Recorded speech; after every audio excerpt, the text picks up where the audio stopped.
Bonjour tout le monde. Voilà, aujourd'hui je fais une vidéo un peu spéciale, c'est-à-dire que je viens vous parler d'islam. J'aimerais que vous lisiez le descriptif de cette vidéo où j'explique un peu les règles spéciales de cette série de vidéos. Alors, j'aurais aimé, pour être sincère avec vous, j'aurais aimé que ce soit un musulman professionnel qui vienne parler d'islam et pas un type comme moi, parce que moi j'ai déjà été informé par certains que j'irais en enfer, donc je suis promis à l'enfer, mais quand même, je continue sur ma voie parce que je pense qu'elle est la bonne. Alors, ça c'est le premier point. Deuxièmement, j'aimerais vous dire une chose. J'aimerais vous dire que il y a énormément de musulmans qui disent les Européens sont décadents, l'Europe est moralement décadente, et c'est vrai qu'il est très difficile d'argumenter contre ça, parce que nous y vivons et on sait de quoi il retourne, même si des fois les critiques qu'il balance ne sont pas nécessairement valables dans les détails qu'il soulève. Il n'empêche qu'il y a une vraie déchéance morale en Occident, et ça, c'est quelque chose qui fait le mal-être de vivre en Occident aujourd'hui. Maintenant, ça c'était pour les Européens. Maintenant, pour les musulmans, je dois dire que la nation arabo-musulmane est dans la même déchéance morale. Ça signifie que c'est vrai que quand le musulman dit que l'Occident est décadent, il a raison sur ce point. Mais en fait, il ne dit que la moitié des choses, parce que pour être tout à fait juste, il faut dire aussi que la nation arabo-musulmane, que les pays arabo-musulmans sont aussi décadents, sont aussi gangrénés par la corruption, sont gangrénés par l'injustice et gangrénés par énormément de fléaux moraux également. Donc on n'est pas là pour se jeter des pierres, on n'est pas là pour dire on est meilleur que vous, vous êtes meilleur que nous, ou des choses comme ça. Donc ça c'est le premier point. Maintenant, j'aimerais dire aux Français que moi je ne suis pas, comme on dit en anglais, un stakeholder. Ça signifie que je ne fais pas partie du plan, je n'ai pas d'intérêt. Je n'ai pas d'intérêt en France. Moi, si je vis jusqu'à l'âge de 80 ans, en cumulé, si je passe 6 semaines en France, ça serait déjà pas mal. Je ne vis pas en France, je ne suis pas français, je n'ai pas de passeport français, je n'ai pas de nationalité française, et je ne souhaite pas vivre en France à l'avenir. Je n'ai pas le plan de le faire. Je viens vers vous pour essayer, non pas d'être une partie du problème, mais essayer d'aiguiller ceux qui ont encore les yeux ouverts de chaque bord vers peut-être une solution. Parce qu'aujourd'hui, vous avez deux options. Vous avez l'option de continuer à danser à la musique que le système vous joue, que vous soyez musulman ou non musulman. Il y a aujourd'hui en France un plan qui est très clair quand on regarde de l'extérieur. Et vous en êtes victime des deux bords. Alors, le choix est très simple aujourd'hui. Soit vous apprenez à connaître les uns les autres, à savoir que souvent vos problèmes sont convergents, savoir que votre problématique est bien plus proche, vos problématiques à vous deux sont bien plus communes qu'elles en ont l'air, et essayez à partir de là de construire un pont. Ou bien c'est l'autre option, c'est vous dire que bon, on continue à s'haïr, on continue à se détester. Et puis à ce moment-là, vous allez favoriser le plan du système. Et à ce moment-là, un jour, quand la haine sera à son paroxysme, de part et d'autre, il sera très facile de vous distribuer des armes des deux côtés, et puis vous regardez vous entretuer en faisant du cash sur vos morts. Si vous êtes pour ce plan-là, demandez-vous une seule chose. Demandez-vous, la seule question que vous devez vous poser, c'est est-ce que j'ai de la chance? Est-ce que si aujourd'hui ça se transforme en merdier, est-ce qu'aujourd'hui s'il y a 2 millions de morts en France, est-ce que vous en ferez partie, ou bien est-ce que vous ferez partie de ceux qui seront survivants à la fin? Et une fois que vous serez survivant, vous ressemblerez à quoi? Ça, c'est le genre de questions que vous devez vous poser. Bon, sans perdre plus de temps, j'aimerais vous parler de quelque chose. Il y a beaucoup de gens qui disent que l'islam appelle à la violence. Cela est visible sous deux aspects. D'abord, on leur montre des parties du Coran qui, dans leur lecture immédiate, semblent appeler à la violence. Et aussi, ils voient également la nation musulmane qui est gangrénée par la violence. Mais la nation musulmane est réellement gangrénée par la violence de toutes sortes, violence sociale, violence intellectuelle, violence physique, violence de toutes sortes.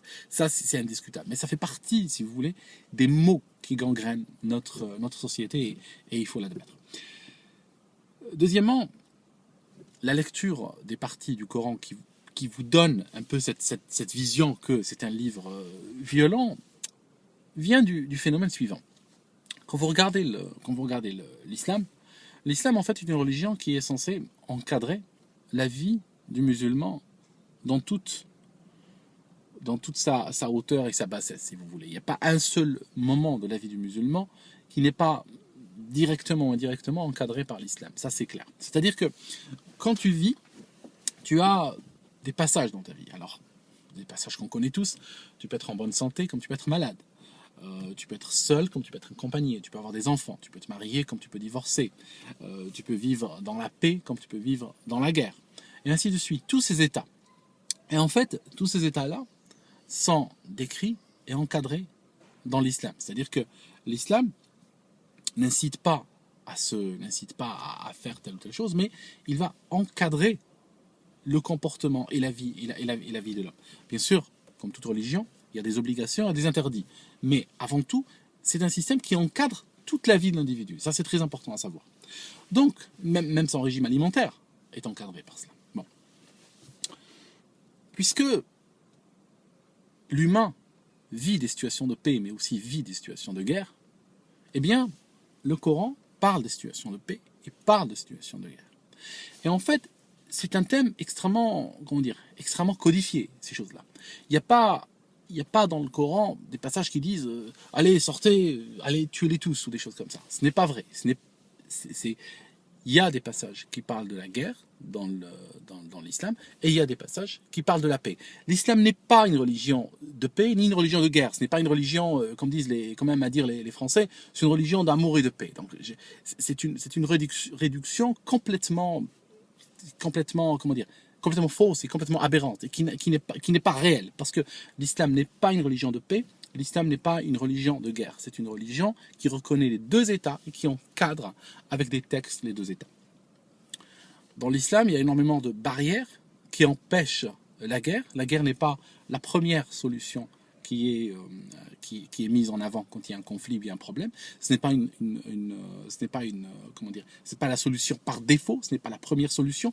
Il y a énormément de verrous qui font que la guerre n'est pas quelque chose d'acceptable, n'est pas quelque chose de souhaitable. Maintenant, une fois que la guerre arrive, il y a effectivement des points où ça bascule de la paix à la guerre, et à ce moment-là aussi la guerre est encadrée, aussi simple que cela. Ça c'est le premier point. C'est comme un petit peu chaque pays dans le monde, enfin la majorité des pays, ont une armée, ont un code spécial qui s'applique en situation de guerre, et aussi des codes spéciaux qui s'appliquent en situation de paix. Je ne peux pas qualifier ces pays d'avoir un code qui appelle à la guerre parce que la guerre est codifiée dans leur texte. Tous les pays du monde font leur possible pour éviter la guerre, mais une fois qu'ils sont dedans, ils ont un code, ils ont une armée, ils ont des gens qui sont entraînés pour faire la guerre et pour tuer. Donc ça c'est important. Deuxièmement, ça c'est un point aussi important sur lequel beaucoup de musulmans se cassent la gueule. C'est-à-dire que il y a des gens qui disent que oui, mais il y a des ayats, c'est-à-dire des passages dans le Coran qui ont été annulés par d'autres. Donc ils disent, lorsqu'il y a un passage qui appelle à la paix, en général, il a été annulé par un autre passage qui appelle à la guerre. Alors ça, de passage annulé dans le Coran, c'est une idée complètement aberrante. Je ne sais pas d'où elle sort, mais si il y avait des passages dans le Coran qui avaient été annulés, ça signifie qu'on serait aujourd'hui dans la possibilité d'imprimer des Corans sans inclure ces passages. Ça signifie que ceux qui apprennent le Coran par cœur, parce qu'il faut savoir qu'un certain nombre de musulmans apprennent le Coran par cœur, eh ben, ils pourraient éviter d'apprendre ces passages. Les musulmans utilisent des passages du Coran qu'ils choisissent selon leur propre volonté, au hasard, pour faire la prière. Ça signifie que s'il y a un passage dans le Coran qui n'est plus valable, ça signifie que ce passage-là, il ne ferait pas la prière avec. Ça signifie aussi qu'il y a un passage très clair dans le Coran qui interdit de croire à une partie du Coran et de ne pas croire à l'autre. Pourquoi ? Parce que, si vous voulez, comme le Coran est censé être un code qui encadre la vie de la personne ne peut pas prendre une partie et dire ça j'y crois, prendre la partie qui l'arrange en quelque sorte, et puis prendre une autre partie qui la dérange et dire bon, celle-là moi j'y crois pas, ou elle m'arrange moins, et ainsi de suite. Donc ça ce n'est pas possible. Donc tout ce qui est lu dans le Coran est quelque chose de valable, et quelque chose de reconnu par tous les musulmans du monde entier. Alors, il y a une ayah, ça signifie un passage dans le Coran qui dit que chaque fois qu'on annule une ayah, ça signifie une ayah, ça signifie soit un passage dans un texte sacré, soit ça signifie aussi une preuve que Dieu apporte, un exemple que Dieu apporte. Eh ben, le Coran dit chaque fois qu'on annule une ayah, on apporte une autre comme elle ou meilleure. Et donc, c'est sur cette base que beaucoup rebondissent pour dire oui, mais vous voyez, Dieu annule des ayats. Il faut savoir une chose, que si vous mettez dans le référentiel musulman, si vous réfléchissez dans un référentiel complètement musulman, il faut savoir que le Coran reconnaît les autres livres sacrés. Ça signifie que le Coran se situe dans tout le contexte du Coran. On est clairement situé dans la continuité des livres sacrés. Ça signifie que le Coran parle des autres livres sacrés, le Coran dit que les livres sacrés ont été envoyés par Dieu, et le Coran oblige même les musulmans à y croire également. Le Coran se situe, si vous voulez, comme le dernier tome de la révélation. La révélation a commencé, la religion a commencé par Abraham, et elle est arrivée jusqu'à l'islam. Et en fait, ce qui se passe, c'est que le Coran, si vous voulez, se voit, ou les musulmans le voient, ou les musulmans, quand ils y pensent, ils le voient comme étant le dernier tome de tous les livres divins. Quand le Coran dit qu'il y a, qu'une fois qu'on annule une ayah, on en ramène une autre, meilleure, ou équivalente ou meilleure, eh ben, il est en train tout simplement de parler des autres livres saints. C'est-à-dire que le Coran est considéré comme, si vous voulez, le dernier. Donc, s'il y a quelque chose qui a été dit dans un autre livre saint et quelque chose d'opposé a été ou de différent a été dit ou a été avancé dans le Coran, eh ben, par rapport au référentiel musulman, c'est ce qu'il y a dans le Coran qui doit faire foi. Mais en tous les cas, il n'y a pas une partie du Coran qui a été annulée et de laquelle on peut se passer. Il y a également un concept qui revient très souvent par rapport à quand l'islam est lié à la violence. Il y a le concept de fatwa. Les gens disent oui, mais bon, voilà, il y a une fatwa qui dit il faut faire ceci, ou il faut faire cela, ou il faut tuer, ou autre. Attention, dans le système, dans le référentiel musulman, il n'y a pas de démocratie. C'est-à-dire que on ne va pas prendre des gens et venir les élire avec des bouts de papier, et ça crée, c'est pas, le système démocratique n'est pas reconnu par l'islam. Alors, il y a un autre système qui est mis en place, mais le système démocratique est repoussé par l'islam pour les raisons que vous voyez aujourd'hui dans le monde occidental. Vous voyez aussi comment des politiciens totalement corrompus peuvent acheter des votes, peuvent avoir les médias de leur côté, peuvent gérer l'information et la propagande pour faire voter la masse et faire passer les lois qu'ils veulent après. Donc, c'est vrai que l'islam ne reconnaît pas la démocratie.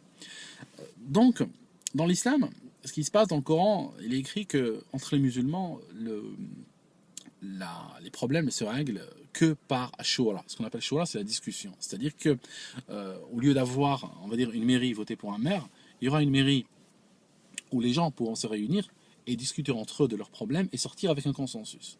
Donc, quand des scholars, comment on appelle ça, quand des représentants, quand des imams ou autres ont un problème et qu'il y a un problème dans le monde islamique, et comment ils le règlent? Ils ne le règlent pas en votant. Ils ne règlent pas en se disant ok, on vient dans une assemblée, bon, qui est pour, lève le bras, qui est contre, lève le bras. Non, ça ne marche pas comme ça. C'est pas l'ONU. C'est-à-dire que quand ils ont un problème, il est réglé par une discussion. Cette discussion peut prendre des mois ou des années si le problème est compliqué.